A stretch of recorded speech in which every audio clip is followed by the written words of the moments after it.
Question को continue करते हैं पार्ट 2। ठीक है, डिस्कनेक्ट हो गया था। एशियन पैरा गेम्स देखिए 2023 चाइना के हांगझाओ में हुई। एशियन पैरा गेम जो 2018 में थी इंडोनेशिया जकार्ता, अभी हम डिस्कस कर चुके हैं, आप पार्ट 1 वीडियो में देख सकते हो। अब यहाँ से देखिए कितने सबसे ज्यादा एथलीट्स है जिन्होंने पैरालंपिक्स में चाइना में पार्टिसिपेट किया, 303 एथलीट्स है, जिसमें 191 मैन है और 112 जो है वुमेन ने पार्टिसिपेट किया। और 2018 में जो थे 190 एथलीट्स ने पार्टिसिपेट किया, जिसमें 72 मेडल्स आए। इस साल इंडिया ने पैरालंपिक्स में कितने 111 मेडल के साथ गेम को खत्म किया। 29 गोल्ड, 31 सिल्वर एंड 51 ब्रॉन्ज।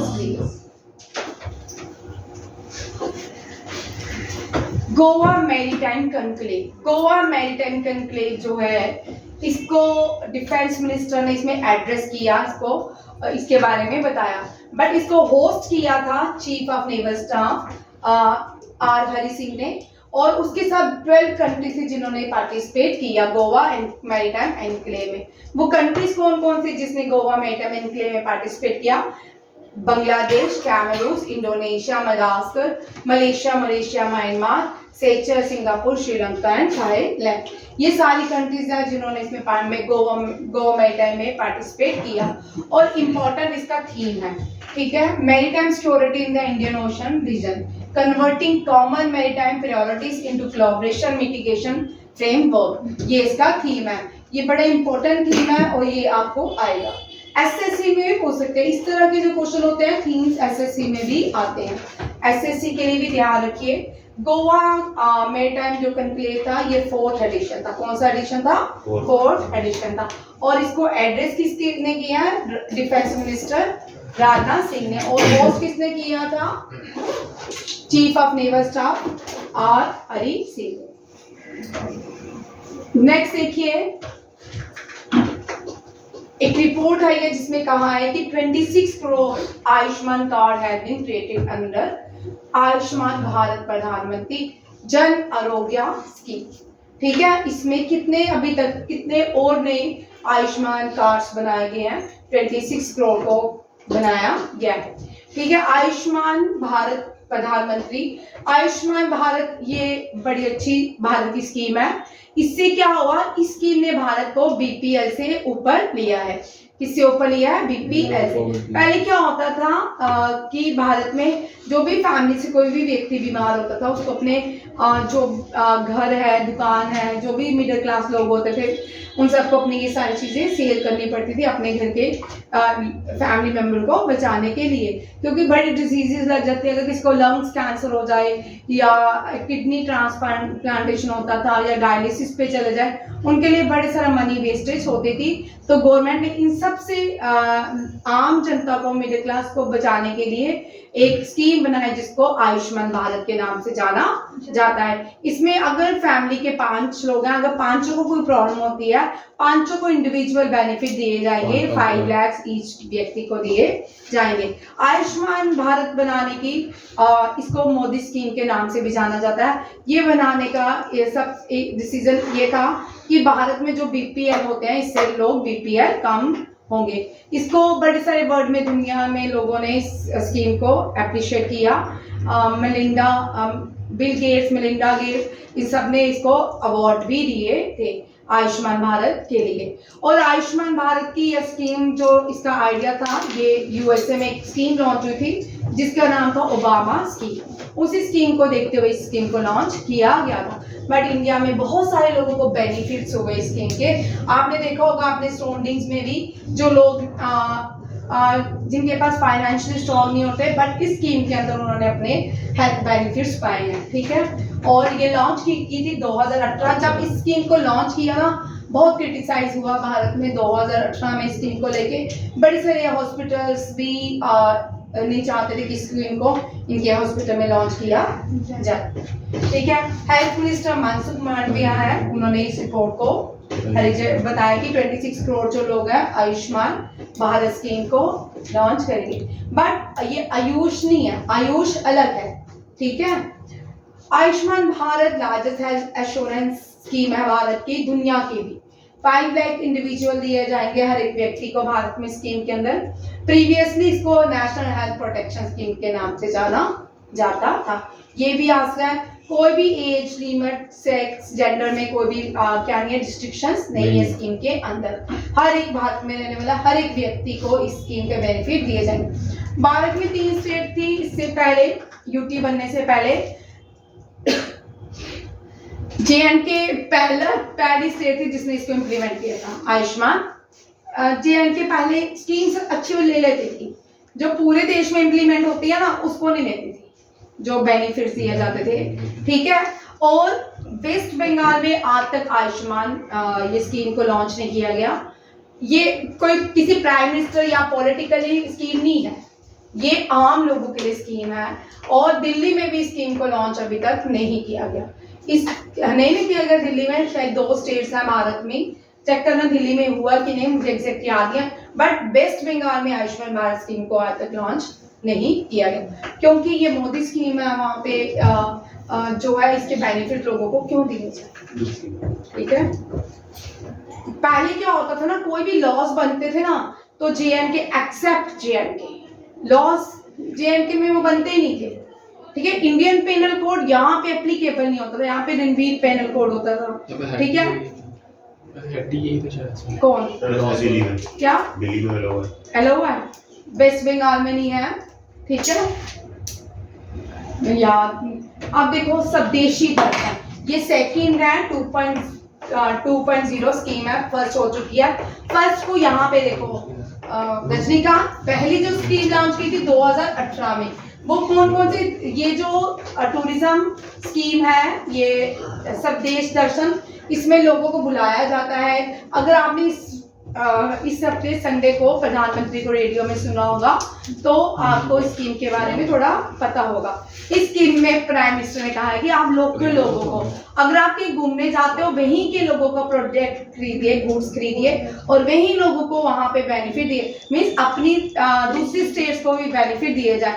हम इंटरनेशनल ब्रांड तो लेते रहते हैं, वहां की जो स्पेशलिटी है उसको खरीद के लाए ताकि उस जगह को बेनिफिट्स हो। और ऐसा नहीं है, इंडिया में बहुत, खादी में इंडिया में बहुत सारी चेंजिंग्स आई हैं। इस तरह खादी ग्रो किया, कभी खादी का जो बजट होता था ना बहुत लो लेवल होता था, आज खादी का बजट जो है वो बढ़ता ही जा रहा है। अब स्टोर्स में भी खादी की आपको प्रोडक्ट देखने को मिलेंगे।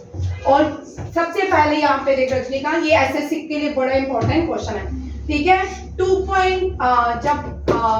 1 जो स्कीम लगाई गई थी टूरिज्म स्वदेश दर्शन, वो कहाँ थी? श्री अनंतपुर साहिब, श्री फतेहगढ़ साहिब, चमकारू साहिब, फिरोजपुर, खट्टर कलान, पटियाला एंड कलानूर, ये वाली जगहें जो है इसके यहाँ पे स्कीम का बेनिफिट दिया गया था। आप 30 स्टेट कंट्री के 30 सिटीज को इसका बेनिफिट दिया जाएगा, जिसमें से 15 यूनियन टेरिटरी स्टेट्स और 15 यूनियन टेरिटरी स्टेट्स को इंक्लूड किया गया है। सिटी अमृतसर, कपूरथला इन पंजाब स्कीम में अंदर इस स्कीम में लाया गया है, ठीक है, ये याद रखिएगा। और जो मनी स्पेंड होगी वो 70 करोड़ रुपीस है। कितने हैं? 70 करोड़ रुपीस इस पूरे प्रोजेक्ट के लिए लॉन्च की गई है अमृतसर कपूरथला सिटी, जिसमें अमृतसर, कपूरथला, पटियाला को भी ऐड किया गया। ये जो स्कीम है पंजाब के लिए ज्यादातर लॉन्च की गई, स्वदेशी दर्शन 2.0, ये याद रखिएगा, ये भी बड़ा इंपॉर्टेंट क्वेश्चन है। नेक्स्ट देखिए, हरदीप सिंह पुरी जो है भारत के क्या है, ये पेट्रोलियम ऑयल मिनिस्टर भी है और ये अर्बन मिनिस्टर भी है। इन्होंने एक बुक को टाइटल इनॉग्रेशन किया है और उस बुक का टाइटल है द रिवर्स वे, ठीक है, और अशोक टंडन ने लिखी है। नेक्स्ट हम बुक कर चुके हैं विवेक अग्निहोत्री की, ये बुक पूछी जाएगी, the book of life, my dance with Buddha for success and fire on the Ganges life among the dead in the Banaras, Radhika Iyengar. ये हम कर चुके हैं, बहुत बार रिपीट कर चुके हैं ये वाला क्वेश्चन। नेक्स्ट देखिए, ये वीक 30 अक्टूबर का क्वेश्चन है। विजिलेंस अवेयरनेस वीक मनाया जाता है 30 अक्टूबर को पूरा। इसका थीम है say no to corruption, commit to the nation, ठीक है। हमारे भारत में बहुत करप्टेड लोग हम सब, ठीक है, और इसको कमिट टू द नेशन। तुम जब कॉलेजेस में जाते हो तब भी वहाँ फॉर्म, अब तो फॉर्म का रहा ही नहीं है, तब भैया को 10 रुपए पहले मेरा फॉर्म लगा दूंगी, ठीक है। Union health minister Mansukh Mandaviya जो है, इन्होंने 76 सेशन WHO रीजनल कमेटी में एड्रेस किया था for south east nation. South east nation, हम भारत कौन सी साइड आता है? साउथ एशियन कंट्रीज है, ठीक है। इंडिया और उसके सब कॉन्टिनेंट को साउथ एशियन नेशन कहा जाता है। South east nation China, Mongolia, Japan, Russia, Vietnam, Korea, ये सारे साउथ ईस्ट नेशन आते हैं ऊपर, भारत के ऊपर, ठीक है। हेल्थ मिनिस्टर मनसुख मांडविया ने नागालैंड में पहला मेडिकल कॉलेज खोला है कोहिमा में। भाई साउथ ईस्ट में अभी पहले मेडिकल कॉलेज खुल रहे हैं, जबकि हमारी स्टेट्स को बड़े ज्यादा क्या चाहिए थे। आपको पता है कि 1950 में नॉर्थ ईस्ट जब बांग्लादेश निकला, बांग्लादेश ईस्ट बंगाल के पाकिस्तान का पार्ट था, तो तभी से ही नॉर्थ ईस्ट में जैसे कश्मीर में हालात किए गए थे ना, तब वहां पे तोड़ने की बात की जाती थी। नॉर्थ ईस्ट को पूरी तरह भारत से अलग करने की बात की जाती थी। पाकिस्तान, चाइना तो वैसे भी रहता है। चाइना की जो लड़ाई है वो ब्रह्मपुत्र नदी को लेके, अरुणाचल प्रदेश में सारा पानी तो हम ले जाते हैं, निकलता तो वहां से, ज्यादातर पानी हमारे देश में बहता है ब्रह्मपुत्र का, ठीक है। जब वहां पे 1971 में इंदिरा गांधी ने बांग्लादेश को अलग किया, पाकिस्तान से बांग्लादेश को अलग किया, तब नॉर्थ ईस्ट के हालात थोड़े ठीक होने लगे। बट कश्मीर के हालात तो वो तो पहले 1947 से ही खराब थे, तब उन्होंने और ज्यादा शेप ले ली, कश्मीर के हालात ज्यादा खराब होने लगे। इंदिरा गांधी कुछ कर सकती थी क्या? इंदिरा गांधी कुछ कर सकती थी, बहुत कुछ कर सकती थी। करप्टेड। अच्छा भाई, वीडियो ऑन है क्योंकि हम एक्चुअली हमारे देश की प्राइम मिनिस्टर है, तो हम इसको रिस्पेक्टेड कॉपीराइट आ सकता है ना।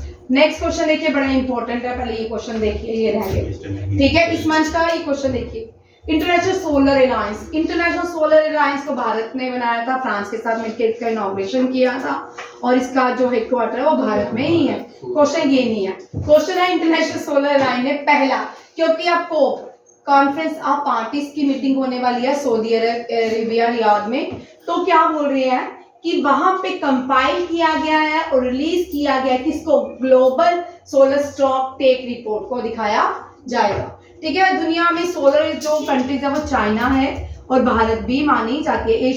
एशिया के बहुत सारे कंट्रीज में सोलर एनर्जी और विंड एनर्जी पाई जाती है। विंड एनर्जी गुजरात में और सोलर एनर्जी भी राजस्थान और गुजरात दोनों में विंड एनर्जी और सोलर एनर्जी भारत में सबसे ज्यादा पाई जाती है, ठीक है।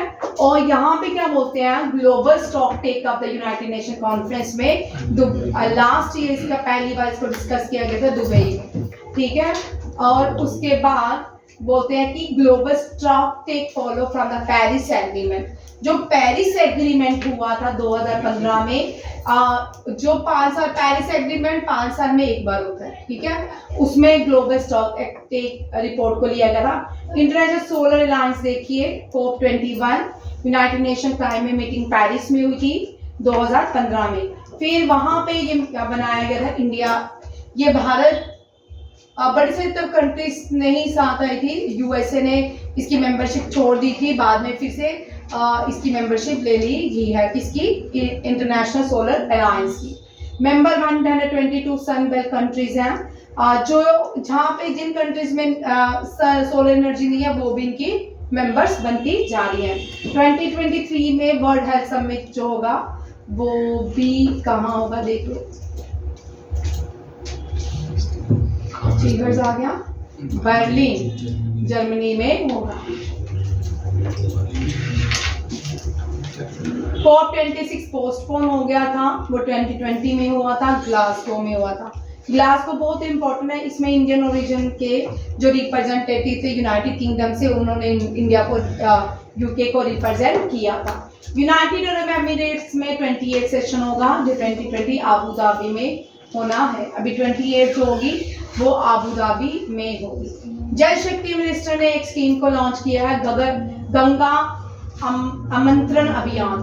गंगा आमंत्रण अभियान में आमंत्रण अभियान का जो मतलब है कि इन्विटेशन दिया गया है कि आप गंगा की अवेयरनेस के लिए, आपको गंगा में बहुत सारे राफ्टिंग होती है, और भी जो सी नदियों में बोट की तरह की जाती है, वो सारी एक्टिविटीज यहाँ पे उसके लिए बुला रहे हैं आपको। ओपन राफ्टिंग एंड कायाकिंग, ये कायाकिंग भी राफ्टिंग, यहाँ पे 3-4 लोग होते हैं, इसमें भी 2 लोग एक साथ होते हैं, सिंगल भी कायाकिंग करते हैं, बट राफ्टिंग में 2-3 लोग एक साथ होते हैं।